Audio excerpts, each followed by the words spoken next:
You're listening to Worshipology with Kurtis Parks, a biblical, practical, and spiritual conversation about living and leading worship. Let's lean into today's episode. Well, hey friends, thank you so much for tuning in to Worshipology. This is a podcast geared towards worship leaders, worship teams, and worshipers of Jesus Christ. And our hope is just to equip you with a greater understanding biblically, practically, and spiritually on how to live and lead a life of worship. And today I'm really excited. I've got my friend Elmer Cañas on the other line. Elmer, say what's up, man. Hey, what's up, everybody? Thanks for having me on the podcast. Yeah. Elmer, we met, it must have been almost 10 years ago during the a Worship Collective project, right? That's right. We believe. And this is a project that Integrity and the Assemblies of God collaborated on, bringing together worship leaders from around the country. And at the time, I think you were based in Texas, right? Yeah, I was at a church in Dallas, Texas, Calvary Church. And Elmer was singing, and since then we've gotten to hang out and write together, and just one of the greatest guys on the planet, phenomenal worship leader, incredible voice, and man, excited to have you on the podcast. So Elmer, dude, just tell our listeners maybe a little snapshot of your story. How did you get involved in worship and music and even songwriting, man? Yeah, all right. I'll try to be brief. I've been doing this for 20 years now, or over 20 years, so there's a lot that's happened. But pretty much never thought I'd be doing this as a child, as a teenager. In high school, I had aspirations to be an engineer and do other things in life. But as I was developing as a teenager, I was able to serve in my local church, living in LA. And it was something that, as people gave me opportunities to serve in church and to lead worship and to be part of our team, I just started falling in love with God, and music, and what music did for me was incredible. I changed my major from engineering to, music industry, because it's something that I wanted to pursue. But not knowing where it was going to take me, honestly, a worship pastor was never a thing I ever thought existed. But just one thing led to another. I got to serve with some pastors that used to travel and do like conferences and conventions in California. I used to play piano and lead worship with them, which I loved to do. And when I turned 20, an opportunity came up to move to Dallas and to help and serve a pastor friend of mine. At the time, he had taken over his brother's church, and he needed what they called at the time a music minister. And there was no worship pastor.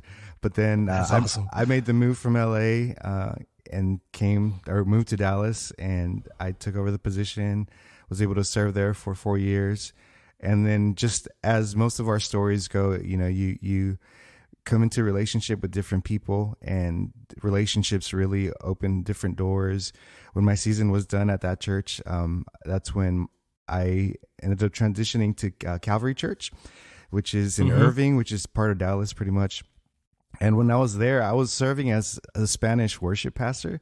So pretty much, it was just the Spanish congregation. It was a church of thousands of people, but the Spanish congregation was like 200. And I thought that was like the greatest thing in the world, honestly. Like I was satisfied. I was excited to serve that team, that congregation.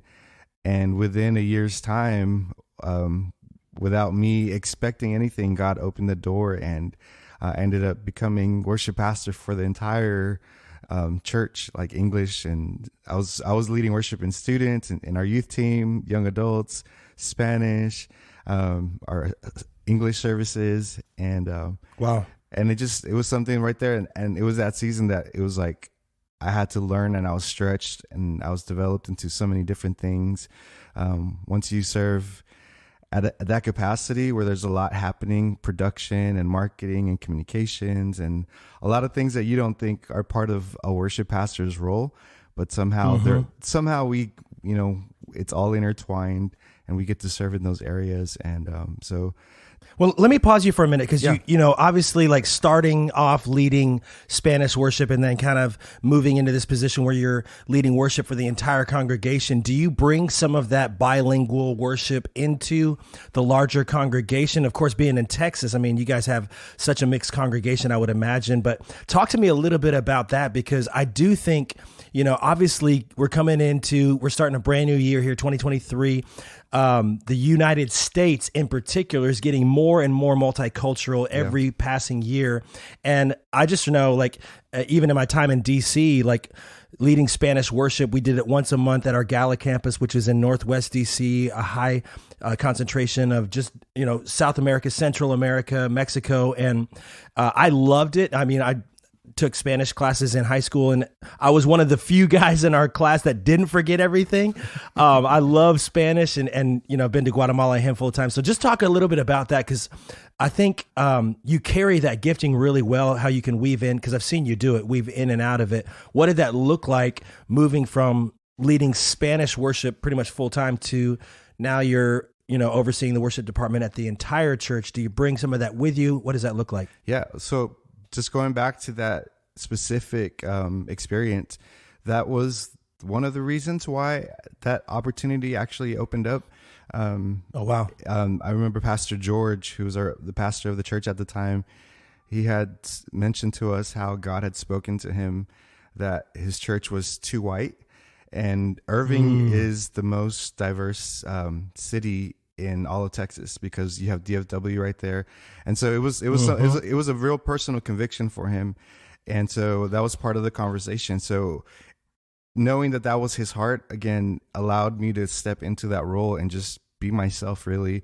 And I think it's beautiful whenever you're able to carry over who you are and your culture into the sound of the house, really. You know, I wasn't trying to be anything else or become anything else.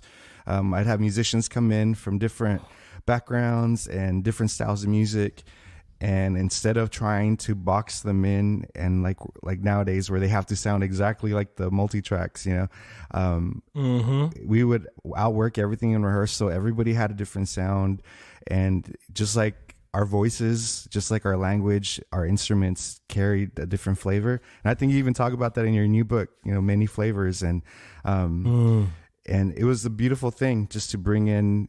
We would do songs that were bilingual. We would, you know, if there was no interpretation or translation, I would just translate like a chorus. And wow. And people would sing their hearts out, like, you know, and they're not only worshiping, but they're also learning a new language. And we would have fun with it. We would play salsa music in church, and oh, that's awesome. You know, get everyone dancing for the Lord and stuff like that. So it's awesome. I love when the church gets to do that, and you know, and you see it a lot more around the country now than you did back then. Wow. What would you say for somebody that's listening in that maybe it's somebody that doesn't speak a ton of Spanish? Like, what would be a first like entry point into getting into that? Because, you know, maybe they just moved to a city or a new church where there is a large Spanish population. You know, I think it is still number one language spoken worldwide. So whether, you know, you're leading worship on a mission trip to a predominantly Spanish speaking country, or, you know, here in our backyard, you know, if you're starting a Spanish service, what would be that first entry point? And what are you seeing? I mean, because I would say probably about 15, 20 years ago when I really started leading worship, like more regularly, I just remember listening to a ton of Ricardo Sanchez. You know, Israel Houghton was doing a lot of bilingual worship, and our church there in Nashville, Oasis Church at the time, was, I mean, one of the most diverse congregations I'd ever been a part of up to that point. And then here I am now in the Richmond area, super diverse congregation too, and looking to, you know, make sure that like, multi-generational, multicultural, like how do we bring everybody into the room? I mean, we know what it says, right? Every tribe, every tongue. I think that's a picture of heaven. How do you do that well? And what's the first maybe step in that direction, Elmer? Yeah, well, I don't think there's a formula to it, but you do need to know your audience. And I've gone into places where I've made the mistake of not being aware who I'm having the privilege of serving. And I prepare a whole set, and I walk in the room, and there's more Spanish speaking people in the room than there is just people that are just speak English as a first language. And so my first mistake there was not knowing the audience, because I should have been able to lead in Spanish in that environment, but because I didn't do my research, or honestly, I wasn't prepared for that. I think I failed at a great opportunity there. So I've always said, know your audience, know what you're stepping into, and be ready. Just prepare your team, prepare yourself. Sometimes you might have it in your back pocket, but your team, the volunteers that you're serving with, they might freak out if all of a sudden you start speaking in another language, because they have no idea what you're saying. So that's funny. It's a thing. You have to make sure you take your team on the journey and prepare them as well.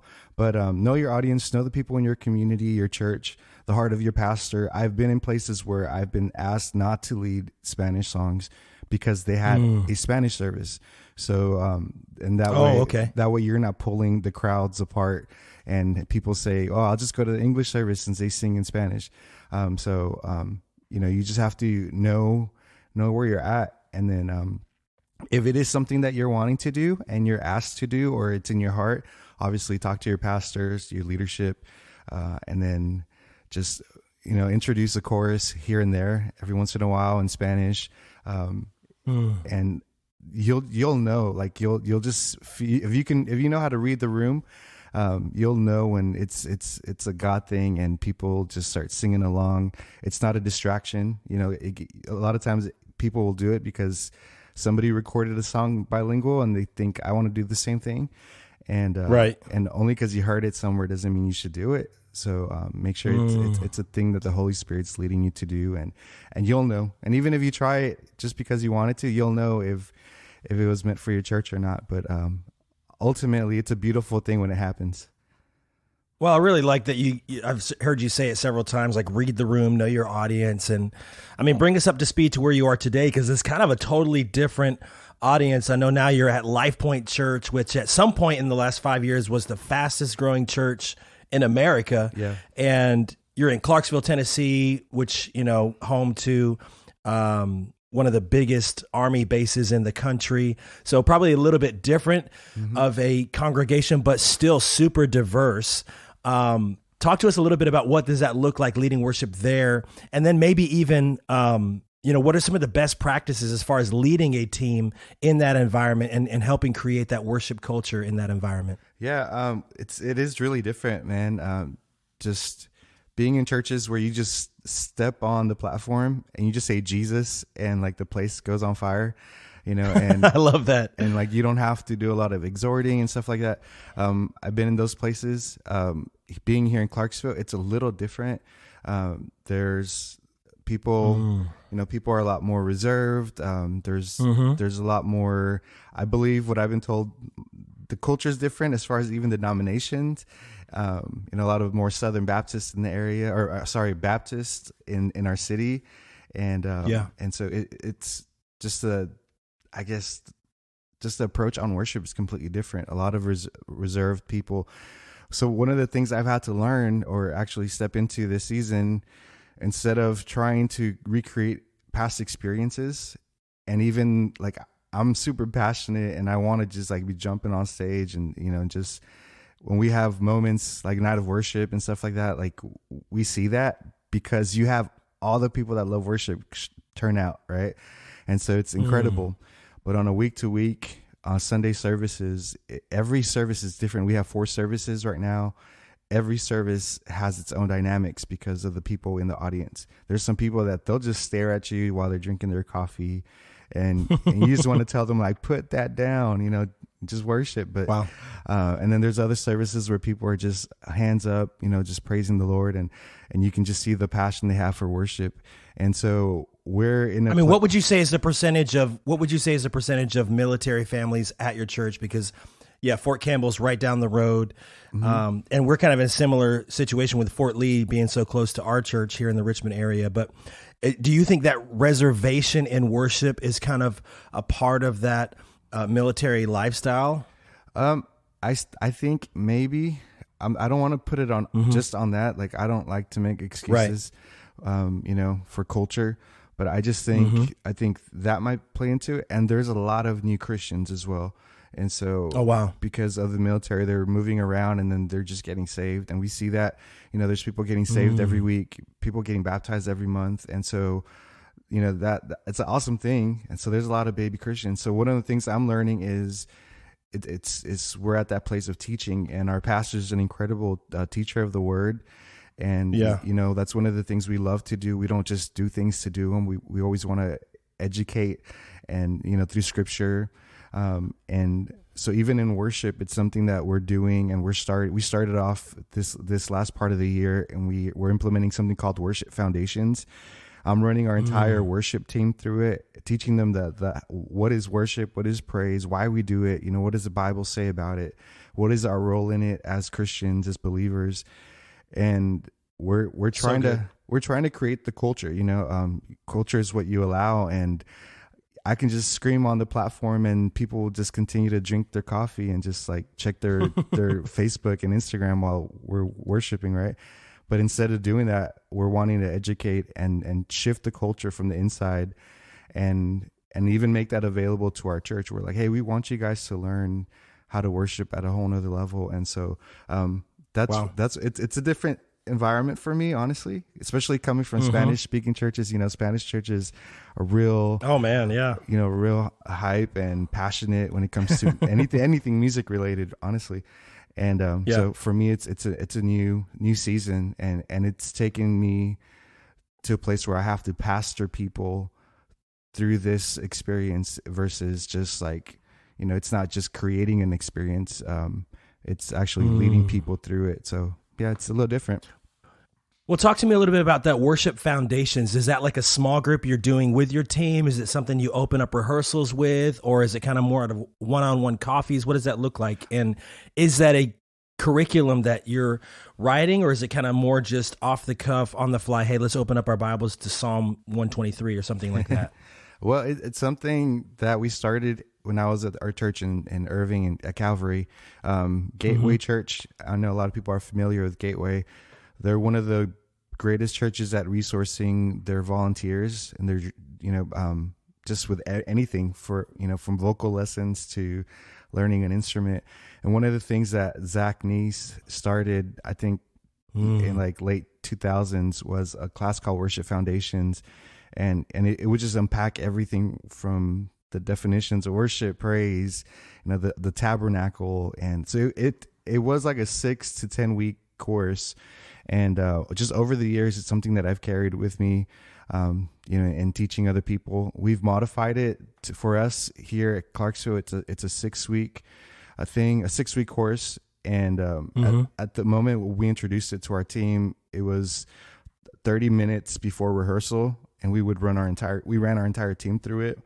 And wow! And we're in the process of filming videos where we can condense it a little bit more to 10-minute videos, and then it would be part of our onboarding. So before people come in and they do their final interview to be on worship team, we would ask them to go through these 6 videos and then unpack it with them in person. And just, I want people to understand the basics of what worship is and our philosophy of worship at LifePoint. Wow. Now talk to me a little bit more about your onboarding process, because that, having to watch 6 videos and really understand it, that's so key, because I think you have people that will come in with an already solid foundation of your culture and how worship really shifts the atmosphere and what you guys are looking to do at LifePoint Church in particular. But what as far as like, do you get any pushback on that? Like, oh man, well, I just want to come in and play drums. Or is it kind of something where everybody's like, fully embracing that? And is it something that you've had to really instill in the culture there? Yeah, it's that and everything you said, pretty much. Because there's a variety of people that have been in church, people that are new Christians, people that have been in church their whole life but have never served. You have the whole gamut. So it's really different per individual. But part of our onboarding, you have your audition. We have to do background checks at our church, so they'll do a background check. Well, actually, they'll do their next steps, then they'll do a background check, and then we start them with our workflow in worship, which is the audition. Then they have to do interviews, and before the interviews, they'd have to watch the videos. And the purpose of that is because people come from so many different backgrounds. Once they watch the videos, and then when we're able to sit down in person, it allows us to really unpack expectations. A lot of people think hey, I'm just going to play an instrument, I'm just going to sing. But there's we actually hold, at least I hold our worship team members at a higher standard than most of our dream teamers. And I even tell them, like, I'm holding you to the same standard that we hold our staff, honestly. Wow. Because I tell them, like I want you to understand, like, we're trusting you with a microphone in front of thousands of people, every Sunday, every time you get to serve. It's an awesome privilege that we have to serve God and our, our church, our community. And so I just want them to feel the weight, honestly. A lot of times people are just thrown into, opportunities to serve because of their gift. But I don't think, man, like, I can't be impressed by people's talent when it comes to church, because it's not the place for that. And so I've had people come in and tell me, like, I sing better than you, or I could play better than this person. And oh, wow. And that's amazing, and I celebrate them for it. But again, that's not the heart of what we do and why we do what we do. So that worship foundations, that interview, it allows people to realize, okay, it doesn't matter how much I know, like, they don't need my talent. Like, I need to surrender my heart to this, because this is a calling from God. And I want people to feel the weight of, like, I get to do this, and, like, I'm making a commitment. It's not, you're doing me a favor. I think that's what a lot of people struggle with that in church, because as volunteers, a lot of volunteers feel like I'm doing the church a service. I'm doing them a favor because they need my gift, because they don't have a guitar player. They don't have a singer.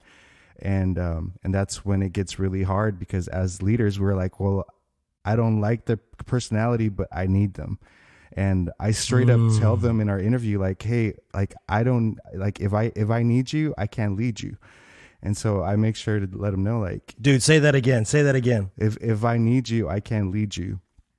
And that's so good. And that's because I want them to recognize that the moment that they become a necessity, like all of a sudden they're in it to fulfill a task and not to serve God and to serve the people, And so I want to make sure that all the hard conversations happen up front. And, like, if people don't like me, like, I pray, God, please help me.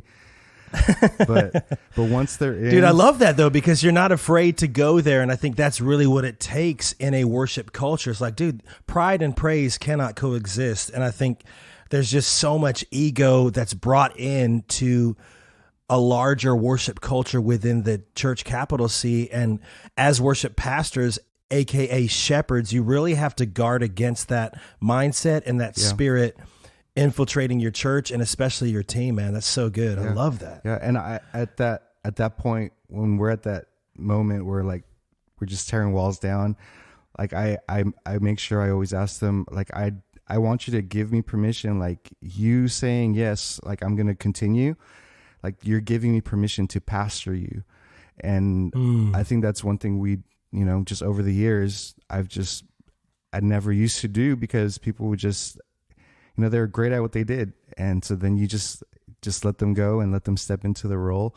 And again, being in Clarksville with a different culture where there's more leading and pastoring, I think it's slowed me down and taken me aback, and realized, like, there's a lot more to leading a worship team than just chord charts and, stage presence, workshops and stuff like that. It's actually being real with people and leading them from the beginning through the entire process. Dude. Well, I think you guys have such a unique church there, because not only, is it part of a military community and super fast growing, but your pastor, I love Pastor Mike Burnett, and actually just read his book, Parable Church, last year. And you can just sense, I've sat in a couple services there and just sat under his teaching, and one of the best Bible teachers I think I've ever heard. Yep.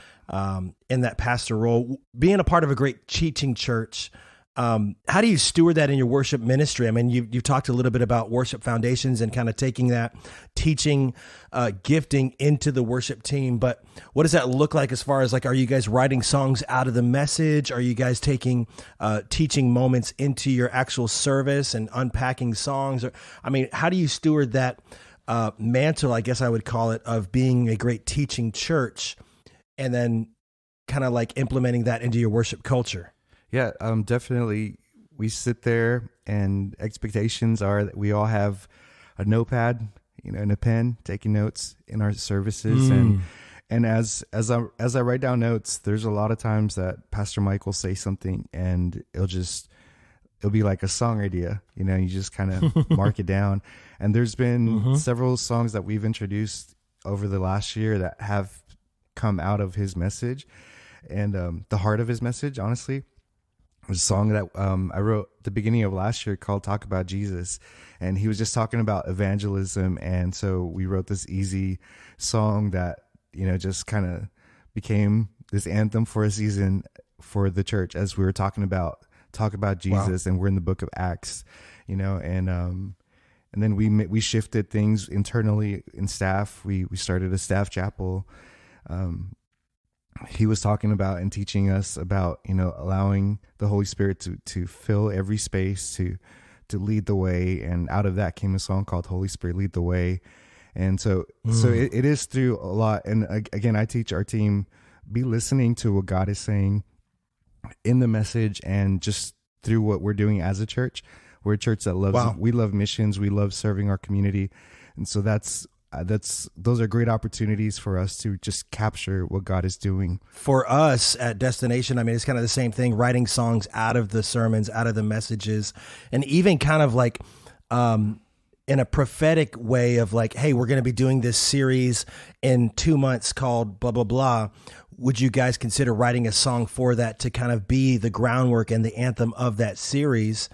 And right now we're about to launch a series called Set Apart. And so I've written a song called Set Apart that's all about consecration and, just getting ideas like, hey, send me some of your notes, send me some of your sermon notes.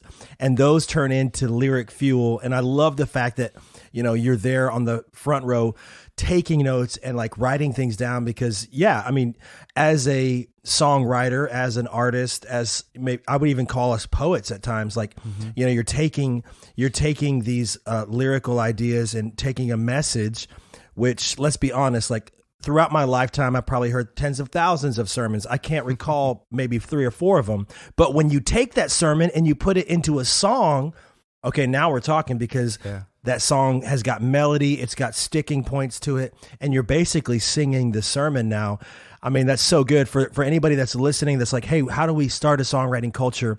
Hey, sit on the front row and take notes when your pastor's preaching. That's it.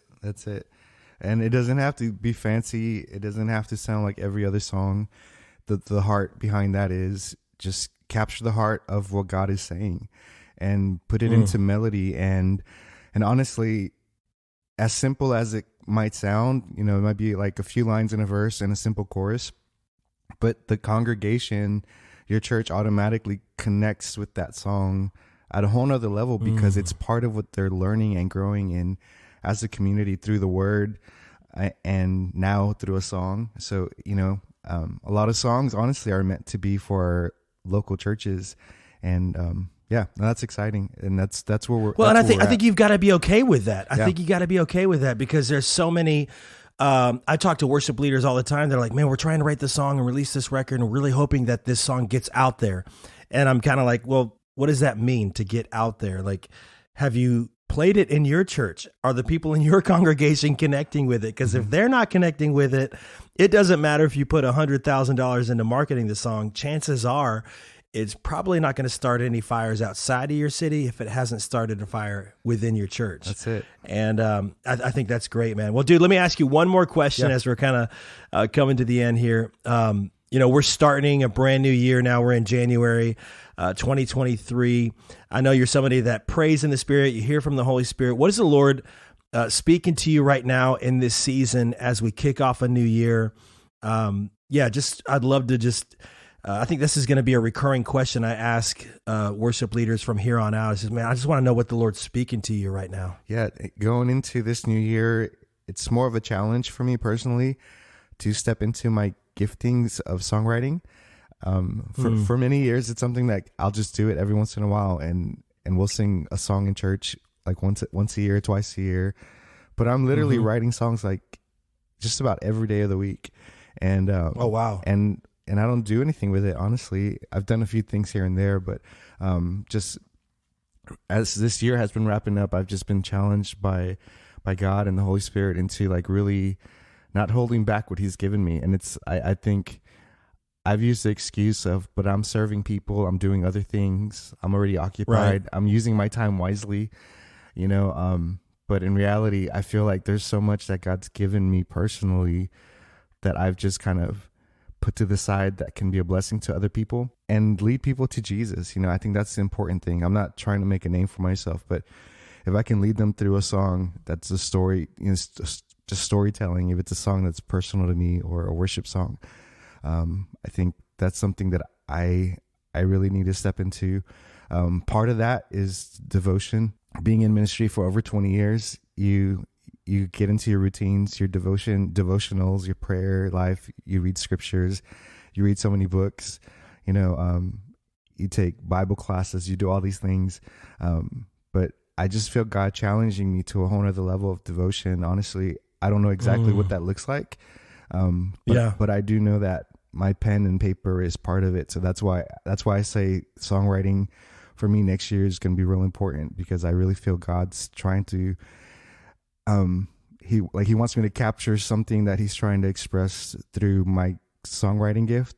And again, I don't know exactly what it is, but I know that's the path that I'm preparing for. I love that, because I think there's a lot of times where we get caught up in that season of, and it's so good for us, for our ego, for our pride, to just push others forward and champion others. And man, go for it. But then oftentimes the byproduct of that, in not such a great way, is that you start to kind of like in pushing up other people, you forget the dreams and the hopes and the songs even that God's given you. And I love that you're not afraid to go there, man. And I'm excited to see what you release this next year. Excited to see what LifePoint releases this next year, man. Dude, thank you so much for being on the podcast. Hey, and listen, dude, I would love to, we're going to share, any music that you guys have been doing this year, or even what you've been writing personally. I'm going to put that in our show notes. How can people connect with you, Elmer? Yeah. So we have music on all digital platforms under LifePoint Creative.